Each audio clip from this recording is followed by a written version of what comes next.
प्रिय दर्शक बंधु, जय माता दी। क्या आपके जीवन में धन आता तो है किंतु टिकता नहीं? क्या अत्यंत कठोर परिश्रम और ईमानदारी के बाद भी घर में बरकत नहीं होती? क्या कर्ज का बोझ और भविष्य की चिंताएं रातों की नींद चुरा रही हैं?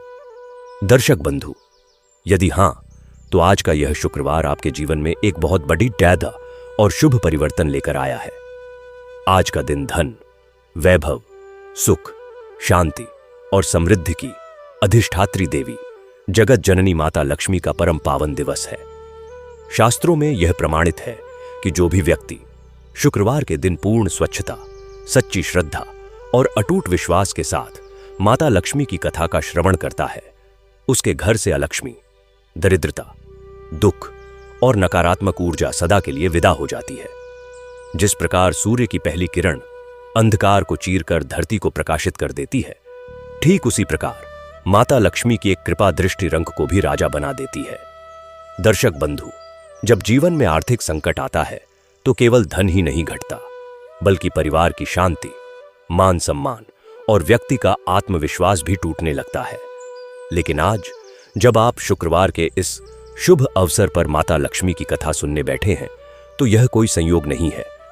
यह इस बात का संकेत है कि माता रानी अब आपके कष्टों को हरने और आपके घर आंगन को सुख समृद्धि से भरने वाली हैं। माता लक्ष्मी केवल धन की देवी नहीं है, वे तो उस श्री का स्वरूप हैं जो जीवन में संस्कार, संतोष और पूर्णता लाती हैं। किंतु दर्शक बंधु, कथा आरंभ करने से पूर्व एक अत्यंत महत्वपूर्ण बात ध्यान से सुन लें। शास्त्रों में कहा गया है कि माता लक्ष्मी का स्वभाव अत्यंत चंचल होता है। वे वहां कभी वास नहीं करती जहां नियमों का पालन न हो या जहां उनका निरादर हो।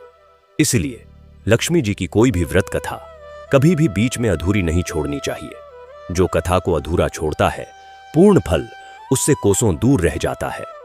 अतः मेरा आपसे विशेष आग्रह है कि आज की इस पावन कथा को अंत तक अवश्य सुने। हो सकता है इस कथा का कोई एक नियम, कोई एक प्रसंग आपके घर के बंद तालों को खोल दे और दरिद्रता का हमेशा के लिए नाश कर दे। जो भी भक्त माता लक्ष्मी की महिमा को सुनता है और उसे अन्य भक्तों तक पहुंचाता है, उसके घर के भंडार माता कभी खाली नहीं रहने देती। एक सच्चे सनातनी होने के नाते धर्म के इस कार्य में अपना योगदान अवश्य दें। इस कथा को पूरे प्रेम और श्रद्धा के साथ लाइक करें, अपने परिवार और मित्रों के साथ साझा, शेयर, मोह करें। और हां, हर शुक्रवार को माता लक्ष्मी और अन्य देवी देवताओं की ऐसी ही चमत्कारी और जीवन बदलने वाली कथाएं सुनने के लिए आपके अपने चैनल भक्ति स्टेशन को अभी सब्सक्राइब करें। तो आइए, अपने मन को एकाग्र कीजिए, अपने भीतर के सभी विकारों को त्याग कर पूर्ण श्रद्धा से कमेंट बॉक्स में लिखें, जय मां लक्ष्मी, और माता रानी के चरण कमलों का ध्यान करते हुए इस परम कल्याणकारी शुक्रवार व्रत कथा की मंगलमयी यात्रा आरंभ करते हैं। प्राचीन काल की बात है। एक नगर में गौरी नाम की एक अत्यंत दरिद्र किंतु परम परिश्रमी और दयालु कन्या रहती थी।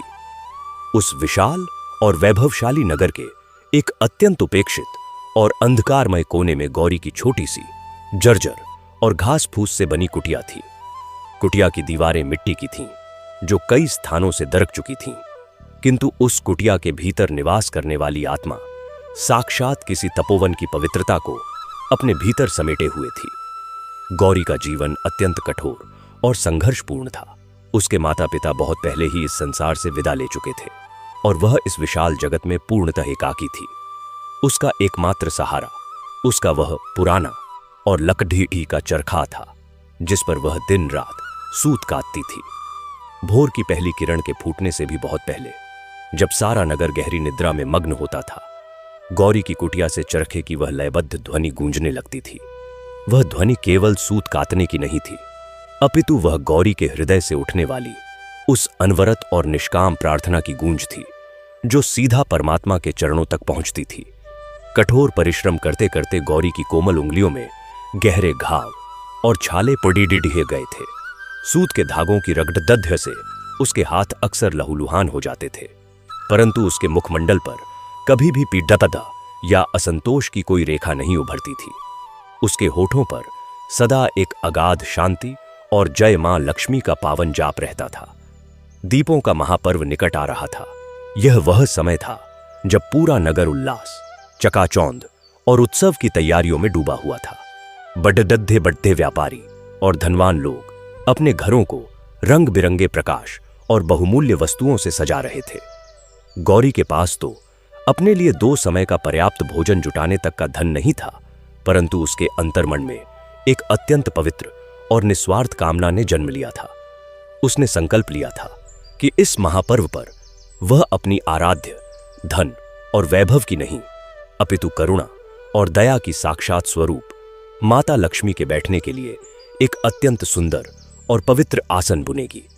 इस संकल्प को पूरा करने के लिए गौरी ने अपनी उस अत्यंत तुच्छ और सूखी रूखी कमाई में से भी अपना पेट काटकर कुछ बचाना आरंभ किया। वह पूरे महीने आधी भूखी रही।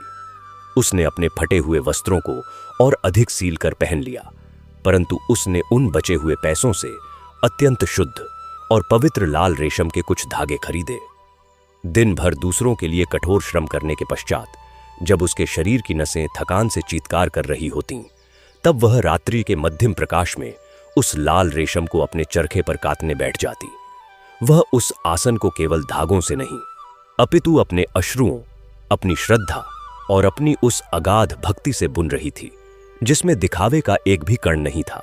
जब कई रातों के जागरण और अमानवीय परिश्रम के पश्चात वह लाल आसन पूर्ण रूप से बनकर तैयार हुआ, तो वह इतना सुंदर और पवित्र लग रहा था मानो साक्षात अनुराग और भक्ति ने ही कोई भौतिक रूप धारण कर लिया हो। आसन को अपने वक्षस्थल से लगाते हुए गौरी की आंखों से प्रेमाश्रुओं की अविरल धारा बह निकली। वह दिन भर के परिश्रम से थककर चूर हो चुकी थी, पर अत्यंत श्रद्धा और रुंधे हुए कंठ से आकाश की ओर देखते हुए कहने लगी, हे माता रानी, मेरे पास आपको चढ़ाने के लिए स्वर्ण मुद्राएं नहीं हैं, बस मेरे पसीने की कमाई और यह पवित्र लाल आसन है। मैं एक दरिद्र कन्या हूं, मेरे पास आपको देने के लिए कोई ऐश्वर्य नहीं है, परंतु मेरे इस पसीने में कोई छल नहीं है। आप मेरी इस तुच्छ सी भेंट को स्वीकार करना माता। AUM महालक्ष्म्याय नमः की ध्वनि उस दरिद्र कुटिया के कण कण में गूंज उठी। उसी नगर के ठीक मध्य में, जहां भव्यता और चकाचौंध अपनी चरम सीमा पर थी, सेठ धनपत नाम का एक अत्यंत क्रूर, अहंकारी और लालची व्यक्ति रहता था। सेठ धनपत का महल इतना विशाल और गगनचुंबी था कि उसकी परछाई से ही कई दरिद्रों की कुटिया अंधकार में डूब जाती थीं। सेठ धनपत के पास अथाह धन संपदा थी, परंतु उसका हृदय एक बंजर और शुष्क पाषाण के समान था, जिसमें दया, करुणा या मनुष्यता का कोई बीज अंकुरित नहीं हो सकता था। वह धर्म और ईश्वर को भी अपने स्वर्ण के तराजू पर तौलता था। उसका मानना था कि ईश्वर केवल उन पर प्रसन्न होते हैं जो उन्हें बहुमूल्य वस्तुएं अर्पित करते हैं। दीपों के महापर्व के लिए सेठ धनपत ने अपने महल को ऐसे सजाया था मानो साक्षात स्वर्ग का निर्माण धरती पर कर दिया हो।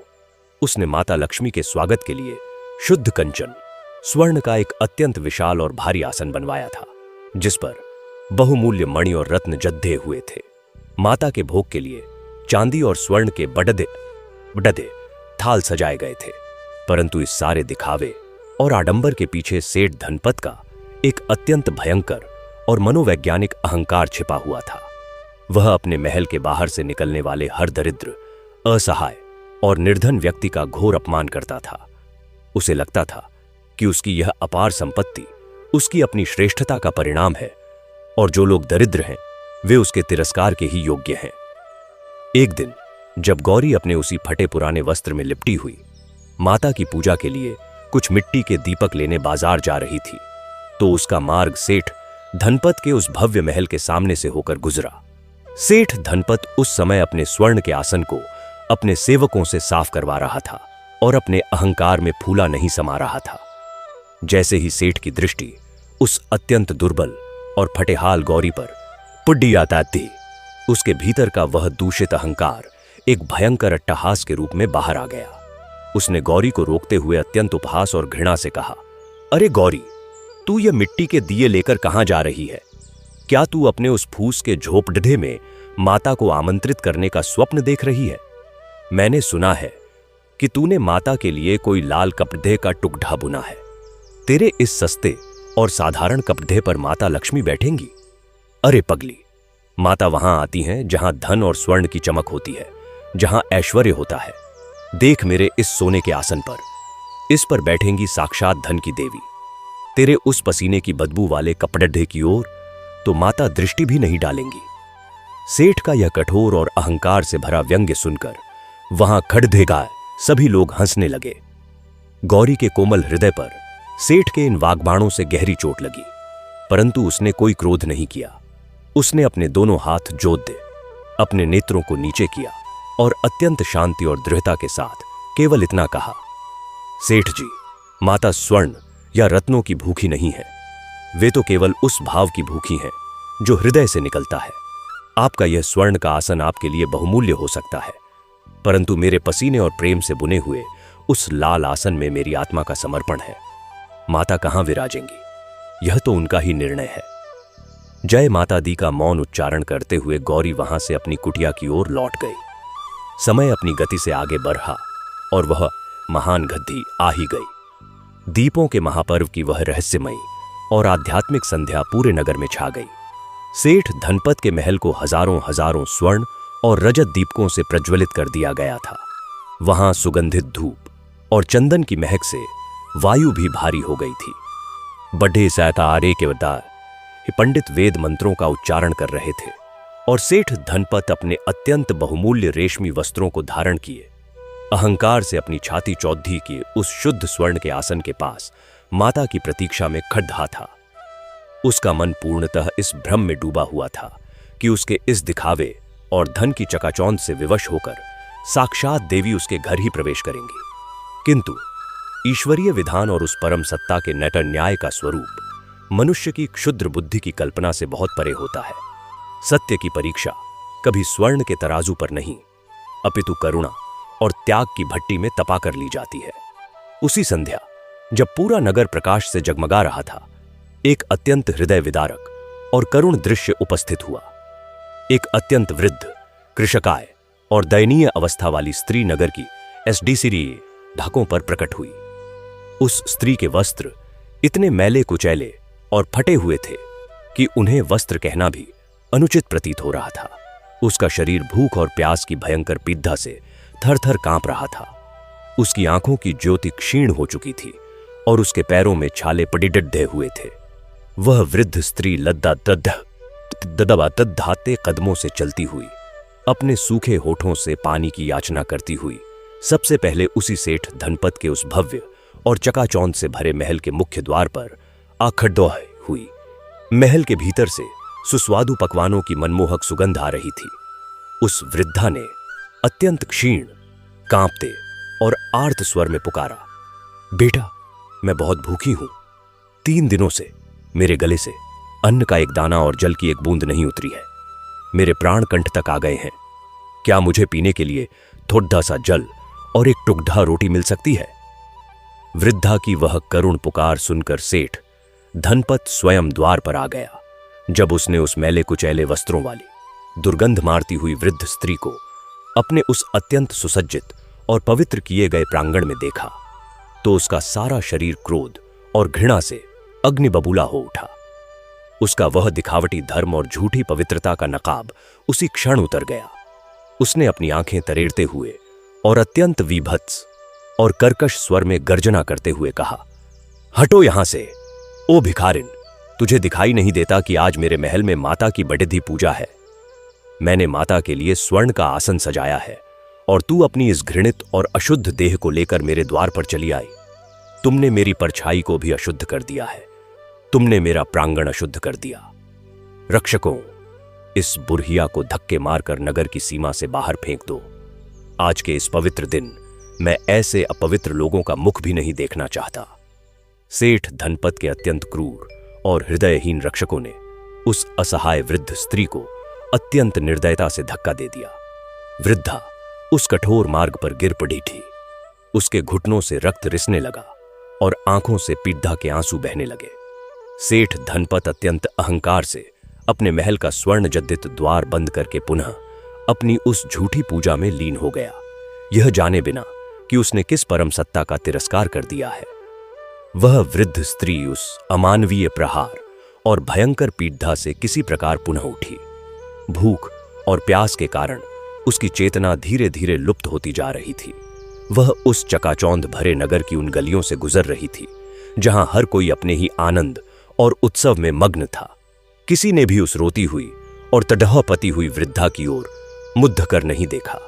चलते चलते वह वृद्धा नगर के उस अंतिम और अंधकारमय छोर पर आ पहुंची जहां गौरी की वह छोटी सी और टूटी हुई कुटिया स्थित थी। कुटिया के भीतर केवल एक छोटा सा मिट्टी का दीपक टिमटिमा रहा था। भूख और प्यास की चरम सीमा को पार कर चुकी वह वृद्ध स्त्री अब और एक कदम भी आगे नहीं बढ़ रहा सकी और वह सीधे गौरी की कुटिया की उस कच्ची और धूल भरी चौखट के पास आकर अचेत होकर गिर पड़ी थी। कुटिया के भीतर गौरी उस समय उसी पवित्र लाल आसन को अत्यंत श्रद्धा से अपने आंसुओं और प्रेम से साफ कर रही थी और माता के आगमन की बाट जोह रही थी। जैसे ही गौरी ने बाहर किसी के गिरने की भारी आहट और एक अत्यंत क्षीण सी कराह सुनी, वह तुरंत अपना सारा कार्य छोड़ कर दौड़ती हुई बाहर आई। कुटिया के बाहर धूल में लिपटी, लहूलुहान और अचेत पड़ी डैडी उस वृद्ध स्त्री को देखकर गौरी का वह कोमल और दयालु हृदय चीत्कार कर उठा। उसने अपनी स्वयं की दरिद्रता और अपनी पूजा के बारे में एक क्षण के लिए भी नहीं सोचा। गौरी तुरंत उस वृद्धा के पास भूमि पर बैठ गई। उसने अत्यंत वात्सल्य और ममता से उस वृद्धा के सिर को अपनी गोद में रख लिया। गौरी ने अपनी कुटिया से जल का कलश लाकर उस वृद्धा के सूखे होठों पर जल की कुछ बूंदें डाली और अपने फटे हुए पल्लू से उसके मुख की धूल साफ करने लगी। जब उस जल के प्रभाव से वृद्धा को कुछ चेतना आई तो उसने अपनी धंसी हुई आंखों से गौरी की ओर देखा और अत्यंत धीमी आवाज में कहा, बेटी, मुझे बहुत भूख लगी है, मेरे प्राण जा रहे हैं, क्या तुम्हारे पास मुझे खिलाने के लिए कुछ है? यह वह क्षण था जो ब्रह्मांड के सबसे बड़े और सबसे कठोर त्याग की परीक्षा का क्षण था। गौरी ने उस पूरे दिन कठोर श्रम किया था और अपनी उस दिन भर की खून पसीने की अत्यंत कठिन मेहनत से उसने अपने लिए केवल 2 सूखी रोटियां कमाई थीं। कल से उसने स्वयं अन्न का एक दाना ग्रहण नहीं किया था। उसका अपना पेट भूख की ज्वाला से जल रहा था। यदि वह वे 2 रोटियां उस वृद्धा को दे देती तो उसका अपना प्राण संकट में पडेड़ी बहा सकता था, परंतु गौरी के भीतर का वह निस्वार्थ करुणा का सागर किसी भी भौतिक क्षुधा या स्वार्थ से बहुत विशाल था। गौरी ने बिना एक पल का भी विचार किए, बिना अपनी भयंकर भूख की तनिक भी परवाह किए, अत्यंत प्रेम और अश्रुपूर्ण नेत्रों से कहा, माता, आप तनिक भी चिंता न करें, आप मेरी अतिथि हैं और अतिथि साक्षात ईश्वर का रूप होता है। किंतु वह वृद्धा तो धूल और कीचड़ से सनी हुई थी। उसे बिठाने के लिए गौरी की उस फूस की कुटिया में कोई भी स्वच्छ स्थान या चटाई नहीं थी। तभी गौरी की दृष्टि उस अत्यंत पवित्र, सुंदर और अपने रक्त पसीने से बुने हुए उस लाल आसन पर गई, जिसे उसने केवल और केवल माता लक्ष्मी के विराजमान होने के लिए अत्यंत जतन और श्रद्धा से तैयार किया था। उस आसन को तो गौरी ने अपने प्राणों से भी अधिक पवित्र मानकर सहेज कर रखा था, परंतु एक सच्चे और दयालु भक्त के लिए दुखी और असहाय मानव की सेवा से बड़द्धा कोई ईश्वर नहीं होता। गौरी के भीतर की उस अगाध करुणा ने धर्म के सारे दिखावटी नियमों को पार कर लिया। गौरी तुरंत उठी और माता लक्ष्मी के लिए बुना गया। वह परम पवित्र, अमूल्य और लाल रेशम का आसन लेकर आई। उसने बिना किसी संकोच या भय के वह अत्यंत पवित्र आसन उस मैले, कुचैले और कीचड्डी सिपाह से सने कपटबद्ध वाली वृद्ध स्त्री के बैठने के लिए उसी कच्ची भूमि पर बिछा दिया। यह एक ऐसा हृदय विदारक और रोंगटे खड्डे से कर देने वाला त्याग था जिसे देखकर साक्षात देवता भी स्वर्ग से नतमस्तक हो गए होंगे। गौरी ने उस वृद्धा को अत्यंत आदर से उस लाल आसन पर बिठाया और अपनी वे एकमात्र बची हुई 2 सूखी रोटियां एक टूटे हुए मिट्टी के पात्र में रखकर उस वृद्धा के समक्ष प्रस्तुत कर दी। गौरी ने अपने स्वयं के हिस्से का भोजन उस असहाय स्त्री को खिलाना आरंभ कर दिया और अत्यंत प्रेम से कहने लगी, लीजिए माता, यह रूखा सूखा जो भी है इसे ग्रहण कीजिए, मेरे पास आपको देने के लिए और कुछ भी नहीं है। जय मां। लक्ष्मी की अत्यंत सूक्ष्म गूंज उस कुटिया के कण कण में स्पंदित होने लगी। उस वृद्धा ने गौरी के हाथों से वे सूखी रोटियां अत्यंत तृप्ति और आनंद के साथ ग्रहण की। जैसे जैसे वह वृद्धा उस भोजन को ग्रहण कर रही थी, गौरी के मुख पर एक असीम और पारलौकिक संतोष की आभा फैलती जा रही थी। उसे ऐसा प्रतीत हो रहा था मानो उसकी वह महीनों की तपस्या, वह लाल आसन का बुना जाना और उसकी वह भूख, सब कुछ आज पूर्ण रूप से सफल हो गई हो। भोजन पूर्ण करते ही उस अत्यंत दरिद्र और अंधकार से भरी कुटिया में एक ऐसा भयंकर, अलौकिक और रोंगटे खड़े कर देने वाला महाचमत्कार घटित हुआ, जिसने समय और काल के चक्र को उसी क्षण रोक दिया। अचानक उस मैले और कुचैले वस्त्रों वाली वृद्धा के शरीर से एक अत्यंत तीव्र, स्वर्णिम और चकाचौंध कर देने वाली ज्योति प्रस्फुटित होने लगी। वह प्रकाश इतना असीम, इतना दिव्य और इतना चकाचौंध करने वाला था मानो करोड़ों सूर्यों ने उस छोटी सी फूस की कुटिया के भीतर एक साथ जन्म ले लिया हो। उस प्रकाश के तेज से कुटिया का अंधकार सदा सदा के लिए नष्ट हो गया। गौरी उस प्रचंड तेज को सहन न कर सकी और उसने अपनी आंखें बंद कर लीं। जब उस दिव्य प्रकाश का तेज थोड़ा धीमा हुआ और गौरी ने अपने कांपते हुए नेत्र खोले, तो उसके प्राण सूख गए और वह विस्मय, परमानंद और श्रद्धा की असीम गहराई में डूबकर वहीं भूमि पर साष्टांग दंडवत गिर पड़ी। वह मैले वस्त्रों वाली, कृशकाय और लाचार वृद्ध स्त्री अब वहां नहीं थी। उस पवित्र लाल आसन पर साक्षात अखिल ब्रह्मांड की स्वामिनी, धन, ऐश्वर्य, करुणा और ममता की आदिशक्ति माता महालक्ष्मी अपने अत्यंत भव्य, चतुर्भुज और अलौकिक रूप में विराजमान थीं। माता का स्वरूप इतना मनमोहक और तेजोमय था कि उनका वर्णन करने में शब्द भी असमर्थ हो जाएं। उनके मस्तक पर करोड़ों चंद्रमाओं की कांति थी। उनके हाथों में स्वर्ण के कलश और अभय मुद्रा थी और उनके नेत्रों से अगाध वात्सल्य और प्रेम के अश्रुओं की वर्षा हो रही थी। कुटिया का कण कण एयुएम महालक्ष्म्यै नमः के ब्रह्मांडीय नाद से गूंजायमान हो उठा था। माता लक्ष्मी ने अत्यंत कोमल, मधुर और वात्सल्य से भरे हुए स्वर में, जो वीणा की झंकार से भी अधिक कर्णप्रिय था, गौरी की ओर देखते हुए कहा, उठो मेरी बच्ची, उठो गौरी, तुमने आज साक्षात त्रिभुवन को अपने इस निस्वार्थ प्रेम और करुणा से जीत लिया है। गौरी के तो कंठ ही अवरुद्ध हो गए थे। उसकी आंखों से अविरल अश्रु बह रहे थे। वह केवल हाथ जोड़ कर कांप रही थी। माता लक्ष्मी ने अत्यंत करुणा और प्रेम से मुस्कुराते हुए आगे कहा, गौरी, सेठ धनपत ने मुझे स्वर्ण का आसन अवश्य दिखाया। उसने बहुमूल्य रत्नों और 56 भोगों से मेरा आह्वान किया, पर उसके उस स्वर्ण के आसन में दूसरों का मारा हुआ हक, दरिद्रों के प्रति भयंकर घृणा और उसके उस दूषित अहंकार की भयंकर दुर्गंध आ रही थी। वह समझता था कि वह अपने उस निर्जीव स्वर्ण से मुझे खरीद लेगा, परंतु ईश्वर किसी धातु के चमक के दास नहीं होते। वे तो केवल हृदय की उस करुणा और निस्वार्थ प्रेम के दास होते हैं जो आज मैंने तुम्हारे भीतर देखी है। तूने अपनी कड़ी मेहनत, सच्ची लगन, रातों के जागरण और अपने स्वयं के प्राणों को संकट में डालकर की गई इस निस्वार्थ दया से मुझे सदा सदा के लिए अपने हृदय में बांध लिया है। तूने मेरी ही बनाई हुई एक असहाय रचना, उस वृद्धा की भूख मिटाने के लिए अपने प्राणों का संकट मोल ले लिया और मेरे लिए बुना गया वह सबसे पवित्र आसन एक मलिन स्त्री को दे दिया। तुम्हारा यह त्याग, तुम्हारा यह लाल आसन उस सेठ के स्वर्ण के सिंहासन से करोड़ों गुना अधिक बहुमूल्य और पवित्र है। मेरा असली वास किसी स्वर्ण के मंदिर में नहीं, अपितु तेरे इस पसीने और प्रेम से बुने हुए लाल आसन पर ही होगा। माता लक्ष्मी के इन अमृतमयी और वात्सल्य से भरे वचनों को सुनकर गौरी का रोम रोम परमानंद में डूब गया और उसी क्षण माता की उस परम कृपा और उनके चरण कमलों के स्पर्श से एक अत्यंत भयंकर और अकल्पनीय चमत्कार घटित हुआ।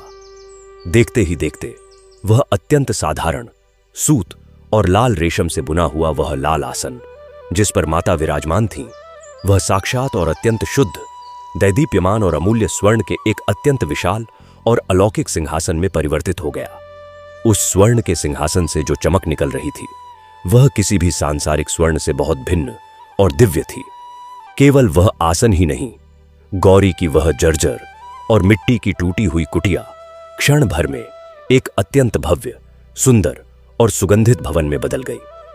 कुटिया के वे मिट्टी के बर्तन अचानक शुद्ध रजत, और स्वर्ण के पात्रों में परिवर्तित हो गए, जो नाना प्रकार के सुस्वादु और दिव्य व्यंजनों से भर गए।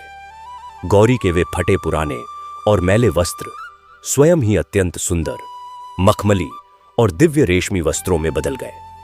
उसकी कुटिया धन, धान्य, समृद्धि और अखंड खुशियों के एक ऐसे असीम महासागर से भर गई जिसे कभी कोई समाप्त नहीं कर सकता था।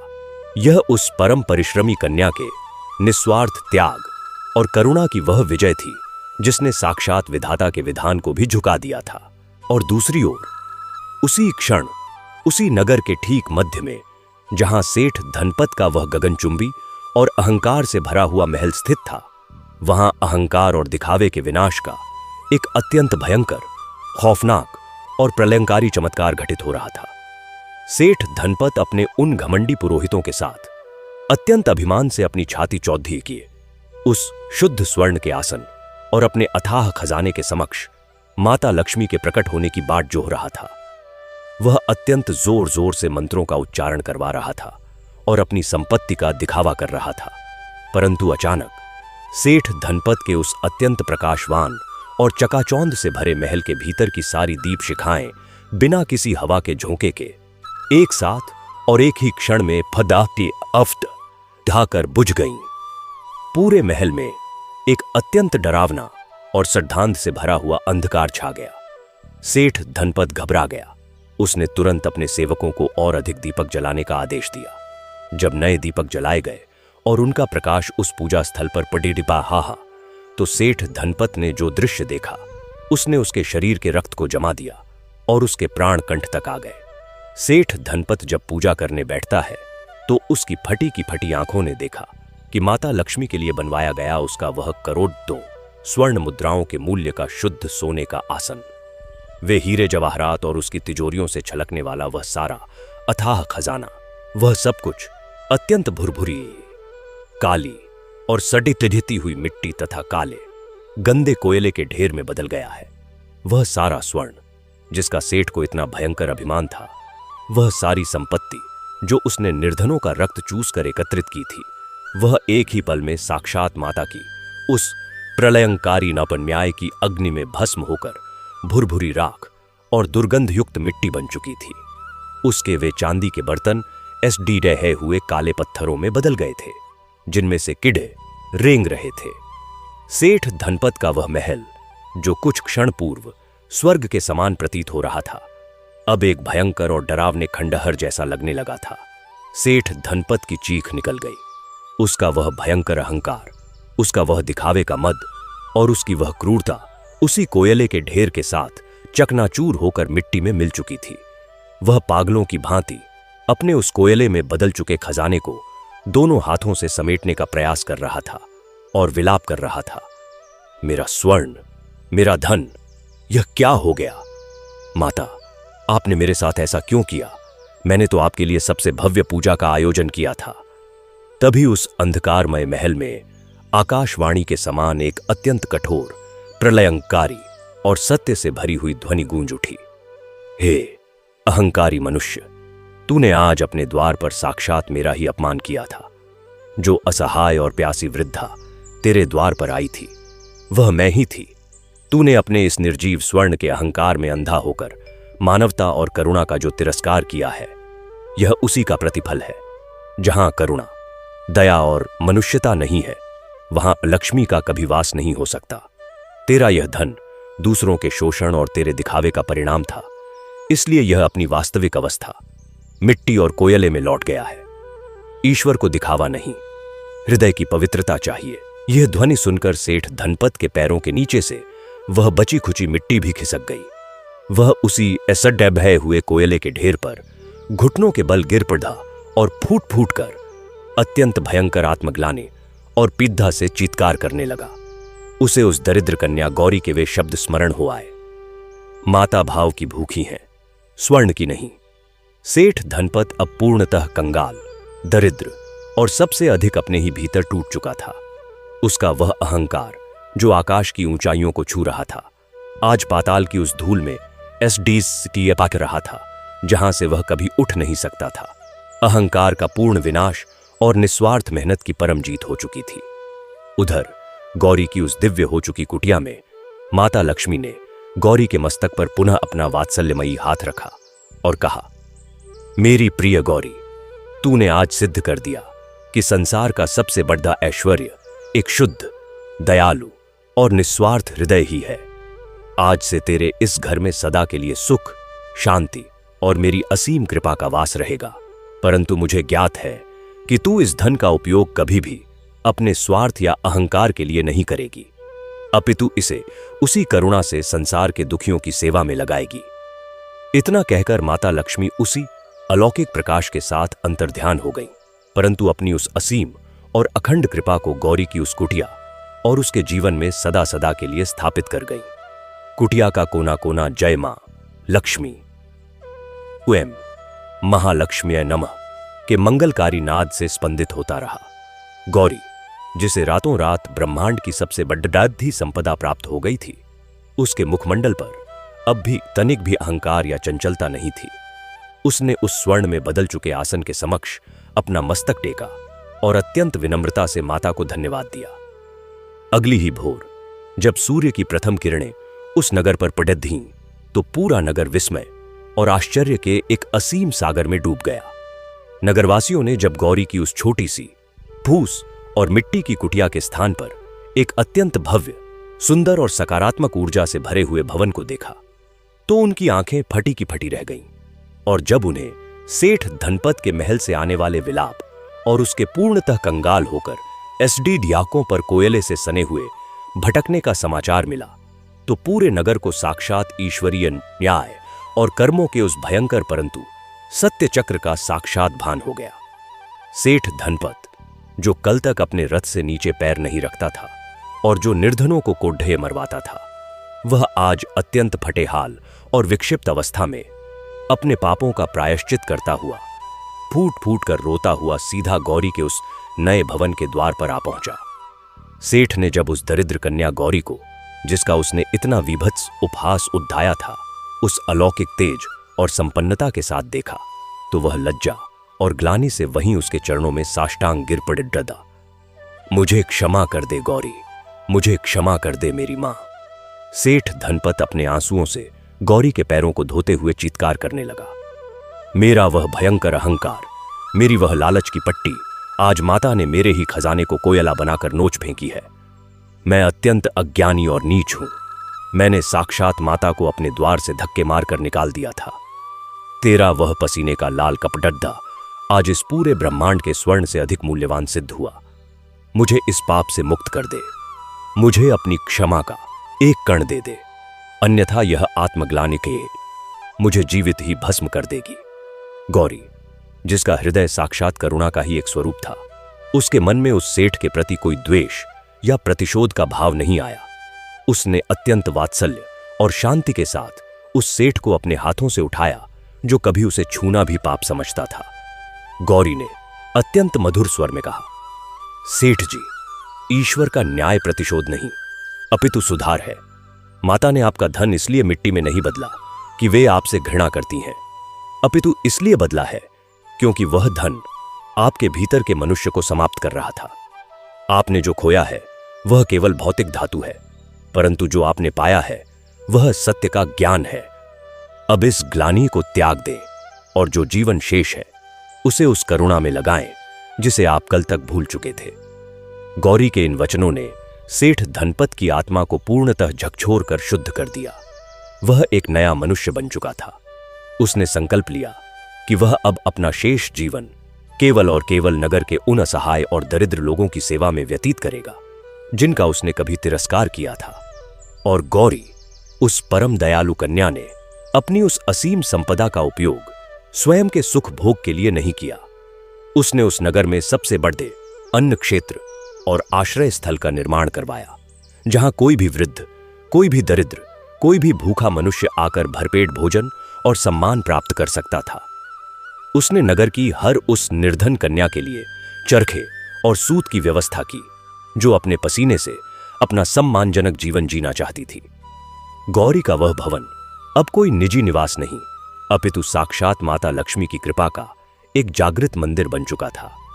गौरी प्रतिदिन भोर में उसी प्रकार उठती, उसी प्रकार माता का ध्यान करती और अपने उसी पुराने चरखे पर सूत कातने बैठ जाती, क्योंकि वह जानती थी कि उसे यह परम पद उस चरखे की मेहनत और उस निस्वार्थ दया के कारण ही प्राप्त हुआ है।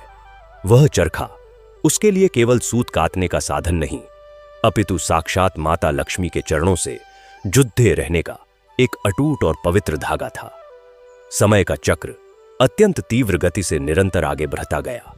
गौरी की इस अलौकिक और रोंगटे खड़े कर देने वाली भक्ति, मेहनत और त्याग की गाथा अब केवल उस नगर तक सीमित नहीं रही थी। यह कथा हवाओं में घुलकर, पंछियों के गीतों में रमकर और राहगीरों के मुख से होती हुई आर्यावर्त के कोने कोने में फैल गई। जो भी मनुष्य इस कथा का श्रवण करता, उसके भीतर का सोया हुआ विवेक जागृत हो उठता। बड़े बड़े राजा महाराजा जो अपने राजकोष और स्वर्ण के अहंकार में अंधे हो चुके थे, वे जब यह सुनते कि एक दरिद्र कन्या की 2 रोटियों और एक साधारण लाल कपड़े के टुकड़े ने साक्षात महालक्ष्मी को प्रकट कर दिया और एक सेठ के करोड़ों के स्वर्ण को कोयले में बदल दिया, तो उनके रोंगटे खड़े हो जाते थे। इस घटना ने उस पूरे युग के समाज के मनोविज्ञान और सोच को जद से परिवर्तित कर दिया।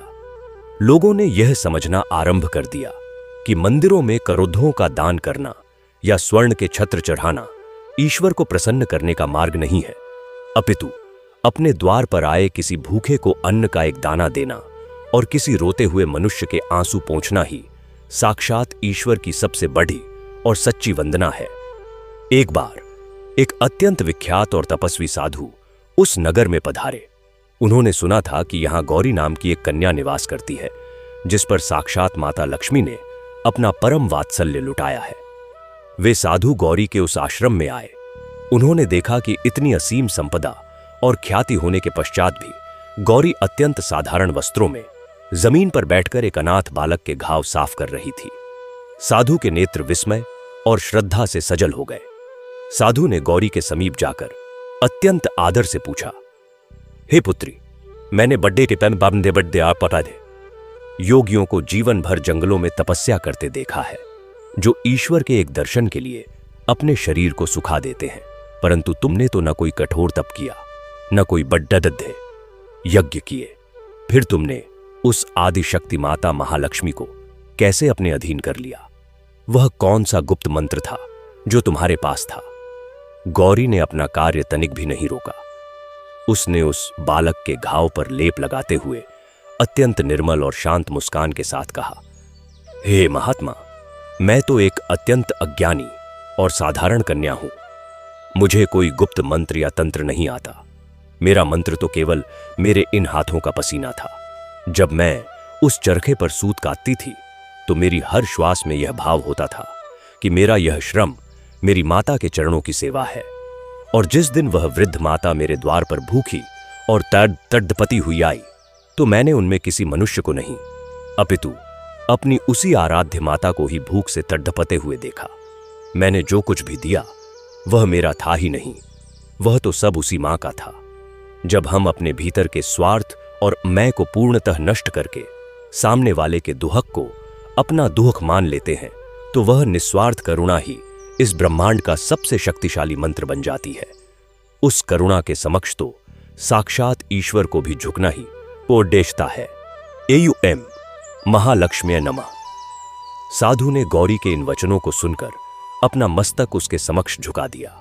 उन्हें ज्ञात हो गया था कि सच्ची तपस्या जंगलों में आंखें बंद करके बैठने में नहीं है, अपितु संसार के इस कोलाहल और दुखों के बीच रहकर अपने कर्म को पूरी ईमानदारी से करने और किसी असहाय के दुहक में अपने प्राणों को दांव पर लगा देने में ही सच्ची तपस्या छिपी है।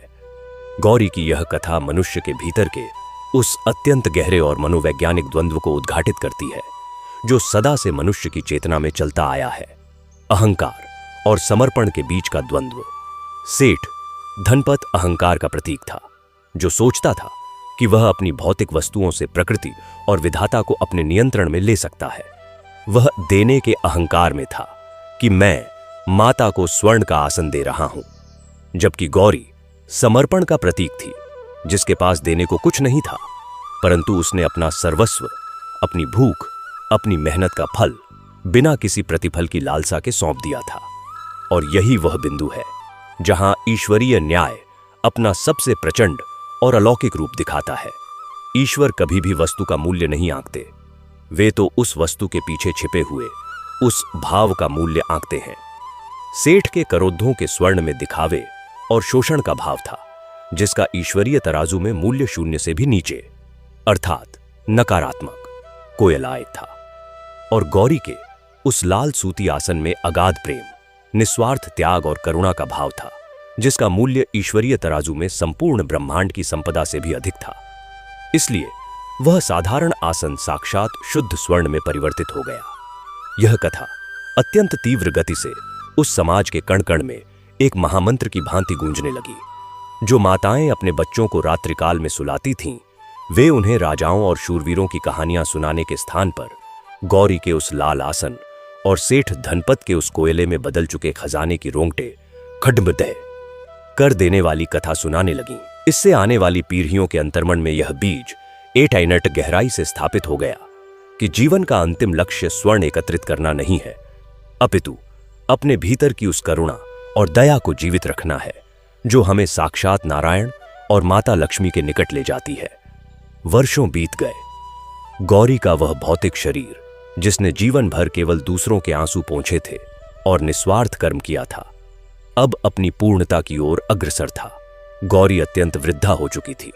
उसके बाल हिम के समान श्वेत हो चुके थे, परंतु उसके मुखमंडल का वह तेज, वह अलौकिक कांति और उसकी आंखों की वह करुणा आज भी वैसी ही थी जैसी उस दिन थी जब उसने उस अचेत वृद्धा को अपनी कुटिया में आश्रय दिया था। गौरी के उस विशाल आश्रम में अब हजारों असहाय, अनाथ और वृद्ध निवास करते थे। वह आश्रम किसी भी राजमहल से अधिक सुखी और शांत था।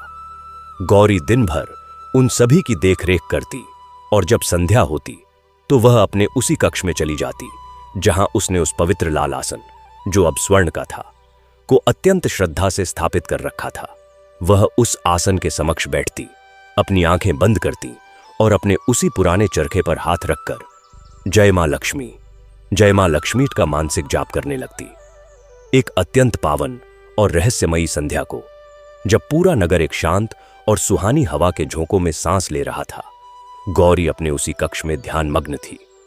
अचानक उस कक्ष के भीतर पुनः वही करोद्धों सूर्यों के समान अत्यंत दिव्य, सुखद और चकाचौंध कर देने वाला प्रकाश उत्पन्न हुआ। वह प्रकाश इतना असीम था कि उसकी आभा उस पूरे आश्रम से होती हुई आकाश तक जा पहुंची। उस प्रकाश के मध्य से एक अत्यंत मधुर और अलौकिक ध्वनि गूंजी। मेरी प्रिय गौरी, तुम्हारे इस शरीर का समय अब पूर्ण हुआ। तुमने इस धराधाम पर करुणा, प्रेम और निस्वार्थ कर्म का जो बीज बोया है, वह अब एक ऐसा विशाल वटवृक्ष बन चुका है जिसकी छाया में युगों युगों तक यह थकी हुई मानवता विश्राम करेगी।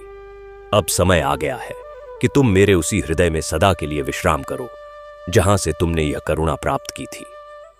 गौरी ने अत्यंत आनंद और पूर्ण समर्पण के साथ अपने दोनों हाथ जोड़ दिए। उसकी आंखों से उसी प्रकार प्रेमाश्रुओं की धारा बह निकली जैसे उस दिन बही थी जब उसने वह लाल आसन बुना था। उसके होठों से अंतिम बार एक अत्यंत गहरा और गगनभेदी नाद निकला। यूएम महालक्ष्म्यै नमः, जय मां लक्ष्मी। और देखते ही देखते गौरी का वह भौतिक शरीर एक अत्यंत दिव्य और स्वर्णिम ऊर्जा के प्रकाशपुंज में परिवर्तित हो गया। वह प्रकाशपुंज सीधा आकाश की ओर उठा और उस असीम ब्रह्मांडीय सत्ता में साक्षात माता महालक्ष्मी के उसी करुणा सागर में सदा सदा के लिए विलीन हो गया। वहां कोई मृत्यु का विलाप नहीं था। वहां केवल एक आत्मा के परमात्मा से उस परम मिलन का एक ऐसा महाउत्सव था जिसे देखने के लिए साक्षात देवता भी नभमंडल में उपस्थित थे। आकाश से सुगंधित पारिजात के पुष्पों की वर्षा होने लगी और संपूर्ण वायुमंडल में जय माता दी एयूएम महालक्ष्म्यै नमः के की अत्यंत पावन और मंगलकारी गूंज प्रवाहित होने लगी। गौरी भौतिक रूप से इस संसार से विदा हो चुकी थी, परंतु उसकी वह उपस्थिति, उसकी वह शिक्षा और उसका वह निस्वार्थ कर्म आज भी उस नगर की वायु में, वहां की मिट्टी में और वहां के लोगों के हृदयों में पूर्णतः जीवित था। गौरी के जाने के पश्चात उस आश्रम और नगर की देखरेख का दायित्व उसी सेठ धनपत ने अपने कंधों पर ले लिया, जो अब पूर्णतः एक तपस्वी और सेवक बन चुका था। सेठ धनपत ने अपने उस जीवन के शेष वर्षों में एक क्षण के लिए भी उस कोयले और मिट्टी के ढेर को अपने स्मृति पटल से ओझल नहीं होने दिया। उसने उस कोयले के ढेर को अपने कक्ष में सजाकर रखा था, ताकि जब भी उसके भीतर का वह मृत अहंकार सिर उठाने का प्रयास करे तो वह उस कोयले को देखकर अपने उस अज्ञान को स्मरण कर सके। सेठ धनपत अब गौरी की शिक्षाओं का सबसे बड़द्धा प्रचारक बन गया था। वह हर व्यक्ति को यही समझाता था कि देखो, मैंने अहंकार और दिखावे का मार्ग चुना था तो मेरा स्वर्ण भी कोयला बन गया, और गौरी ने करुणा और मेहनत का मार्ग चुना तो उसका सूती कपड़हा भी स्वर्ण बन गया। ईश्वर को दिखावा नहीं, निष्काम कर्म चाहिए। कालचक्र अपनी अबाध गति से घूमता रहा। युग परिवर्तित हुए। उस नगर का नाम अब लोगों ने श्रद्धापूर्वक गौरीपुर रख दिया था। शताब्दियां बीतने के पश्चात भी गौरीपुर का हर एक नागरिक उसी ईमानदारी और दया के पथ पर चलता था जो गौरी ने प्रशस्त किया था। वहां के बाजारों में कोई भी व्यापारी कभी छल कपट नहीं करता था। वहां के घरों में यदि कोई रोटी बनती थी तो उसका पहला ग्रास सदा किसी भूखे या असहाय के लिए ही निकाला जाता था। वहां के लोग दीपावली के उस महापर्व पर केवल अपने घरों को दीपकों से ही नहीं सजाते थे, अपितु वे अपने अंतर्मन में छिपे हुए उस लालच, ईर्ष्या और अहंकार के अंधकार को भी भस्म करने का संकल्प लेते थे। इस प्रकार एक दरिद्र, लाचार परंतु परम निस्वार्थ और परिश्रमी कन्या गौरी के उस एक छोटे से लाल आसन और उसकी उन 2 सूखी रोटियों के त्याग ने ब्रह्मांड के एक ऐसे भयंकर अहंकार को चकनाचूर कर दिया था जिसे बड़े ज्ञानी भी अपने शास्त्रों से नहीं तोड़ सकते थे। यह गाथा यह सिद्ध करती है कि माता लक्ष्मी की कृपा किसी मंत्र के रटने से या करोद्धों का स्वर्ण चढ़ाने से नहीं प्राप्त होती, अपितु उनकी असीम कृपा तो उस पसीने की एक बूंद में छिपकर आती है जो पूरी ईमानदारी से बहाया गया हो, और उस करुणा के एक अश्रु में छिपकर आती है जो किसी दूसरे के दुहक को देखकर आंख से गिरता है। यह कथा केवल एक लौकिक घटना नहीं है, यह तो मानव आत्मा के उस चरम विकास का एक अत्यंत गहरा और मनोवैज्ञानिक दर्शन है, जहां मनुष्य अपनी क्षुद्रताओं, लोभ, मोह, अहंकार और दिखावे की सीमाओं को लांघकर उस परम सत्ता के साथ एकाकार हो जाता है। जब तक संसार में मनुष्य के भीतर करुणा और निस्वार्थ कर्म की एक भी चिंगारी जीवित है, तब तक गौरी का वह लाल आसन किसी न किसी रूप में इस धरती पर बुना जाता रहेगा, और माता लक्ष्मी किसी न किसी रूप में उस अहंकार को कोयले में बदलने और उस करुणा को स्वर्ण में बदलने के लिए प्रकट होती रहेंगी। इस कथा का प्रवाह अनवरत और असीम है, ठीक उसी प्रकार जैसे एक सच्चे भक्त के हृदय में प्रवाहित होने वाला वह प्रेम जिसकी न कोई सीमा है न कोई अंत। यह प्रेम, यह दया, यह निस्वार्थ भाव उस बहती हुई गंगा के समान है जो युगों युगों से इस धरती के पापों को धोती आ रही है और अनंत काल तक धोती रहेगी। गौरी की वह अमर गाथा, उसका वह चरखा और उस चरखे से निकलने वाली वह जय मां लक्ष्मी की गूंज इस संपूर्ण सृष्टि में एक ऐसे प्रकाश स्तंभ के रूप में स्थापित हो चुकी है जो हर उस भटके हुए राही को मार्ग दिखाएगी जो धन के अहंकार में अंधा होकर मानवता के उस परम धर्म को भूल चुका है। और इसी निरंतर गूंजते हुए नाद एयुएस महालक्ष्मी नमः, जय माता दी, जय मां लक्ष्मी के साथ यह कथा हर उस हृदय में एक नया अंकुर, एक नई आशा और एक नई करुणा का जन्म देती हुई समय के उस अनंत सागर में बस बहती ही जा रही है, बहती ही जा रही है, और अपनी उस असीम गहराई से हर एक मनुष्य की चेतना को झकझोरकर उसे उस परम सत्य की ओर निरंतर अग्रसर कर रही है जो साक्षात परब्रह्म का वह परम धाम है जहां कोई मैं और मेरा शेष नहीं रहता, अपितु केवल सर्वस्व और समर्पण का ही अखंड साम्राज्य होता है। गौरी का वह पसीने और प्रेम से बुना हुआ लाल आसन आज भी अदृश्य रूप से हर उस घर की देहरी पर बिछा हुआ है जहां किसी भूखे को निस्वार्थ भाव से भोजन कराया जाता है, जहां किसी असहाय के आंसू पोंछे जाते हैं और जहां धन का उपयोग अहंकार के लिए नहीं अपितु करुणा के लिए किया जाता है। दूसरी ओर सेठ धनपत का वह कोयले और मिट्टी में बदल चुका खजाना आज भी उन तिजोरियों में SDKD रहा है जहां मनुष्य अपनी संपत्ति को ही अपना ईश्वर मान बैठता है और मानवता का भयंकर तिरस्कार करता है। संसार कहता है कि माता लक्ष्मी अत्यंत चंचला हैं, वे एक स्थान पर नहीं रुकती, परंतु यह सत्य केवल उन अज्ञानियों के लिए है जो माता को स्वर्ण की जंजीरों, दिखावे के आडंबरों और लोहे की तिजोरियों में बांधना चाहते हैं। जो भक्त अपनी आत्मा के चरखे पर अपने पसीने और निष्काम कर्म के धागों से माता के लिए आसन बुनता है, और जो दरिद्र गौरी की भांति अपने हृदय को पूर्णतः अहंकार शून्य कर लेता है, साक्षात महालक्ष्मी उस भक्त के हृदय में सदा सदा के लिए अचल होकर विराजमान हो जाती हैं। यह अमर और रोंगटे खड्डाधे कर देने वाली गाथा युगों युगों तक इस परम मनोवैज्ञानिक सत्य का उद्घोष करती रहेगी कि ईश्वर को दिखावे के कोलाहल और स्वर्ण की चकाचौंध में कभी नहीं खोजा जा सकता। वे तो उस मौन में, उस पसीने की पवित्र गंध में और उस निस्वार्थ दया में मिलते हैं जिसे केवल एक सच्ची और पवित्र अंतरात्मा ही अनुभव कर सकती है। जब तक इस सृष्टि में करुणा का एक भी अश्रु और मेहनत का एक भी कण जीवित है, तब तक गौरी की यह निस्वार्थ भक्ति और माता लक्ष्मी की यह असीम कृपा इस ब्रह्मांड के अंधकार को आलोकित करती रहेगी। प्रिय श्रोताओं, यदि दरिद्र गौरी की इस अगाध निष्काम भक्ति, उसकी कठोर तपस्या और साक्षात माता महालक्ष्मी की इस अलौकिक, न्यायकारी और रोंगटे खड्डे कर देने वाली करुणा ने आपके हृदय के तारों को झंकृत किया है और आप भक्ति के ऐसे ही अत्यंत गहरे, मनोवैज्ञानिक और आत्मा को जगा देने वाले अविरल प्रवाह से निरंतर जुड़े रहना चाहते हैं, तो कृपया हमारे भक्ति स्टेशन चैनल की सदस्यता अवश्य ग्रहण करें। टिप्पणी में पूर्ण श्रद्धा और निस्वार्थ भाव के साथ AUM महालक्ष्म्यै नमः, जय माता दी या जय मां लक्ष्मी लिखकर जगत जननी माता के श्रीचरणों में अपनी पुनीत उपस्थिति अवश्य दर्ज कराएं। धन, ऐश्वर्य और करुणा की अधिष्ठात्री माता लक्ष्मी आपके जीवन के हर लालच, हर अहंकार और हर प्रकार की मानसिक व भौतिक दरिद्रता को नष्ट कर आपको पूर्ण शांति और अपनी अनन्य कृपा प्रदान करें।